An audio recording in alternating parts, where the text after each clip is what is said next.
আসসালামু আলাইকুম রহমতুল্লাহ। হানাফি মাযহাবের ফতোয়া অনুযায়ী কোরবানি ওয়াজিব। কোরবানি ওয়াজিব হওয়ার জন্য ৬টি শর্ত রয়েছে। তার মধ্য থেকে একটি হলো স্বাধীন হতে হবে, চাই পুরুষ হোক অথবা মহিলা। ২ নাম্বার, মুসলমান হতে হবে, অমুসলিমের উপর কোরবানি ওয়াজিব নয়। ৩ নাম্বার হলো মুকিম হতে হবে, মুসাফিরের উপর কোরবানি ওয়াজিব নয়। হ্যাঁ, যদি মুসাফিরের নিকট নেশাব পরিমাণ মাল থাকে তাহলে তার উপর সদকায়ে ফিতর ওয়াজিব। এরপরে আসেন ৪ নাম্বার, নেশাবের মালিক হতে হবে, তাহলে তার উপর কোরবানি ওয়াজিব। তারপর আসেন ৫ নাম্বার, বালেগ হতে হবে, প্রাপ্তবয়স্ক হতে হবে, তাহলে তার উপর কোরবানি ওয়াজিব। আসেন ৬ নাম্বার,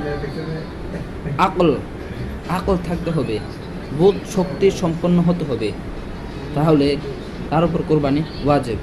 এই ৬টি শর্ত যার মধ্যে পাওয়া যাবে তার উপর কোরবানি ওয়াজিব, সে কোরবানি করতে হবে। আশা করি সকলে বুঝতে পেরেছেন। এরকম ইসলামিক ভিডিও পেতে সকলে চ্যানেলটা সাবস্ক্রাইব করে এবং ফেসবুকে ফলো করে সাথে থাকবেন। সবাইকে ধন্যবাদ।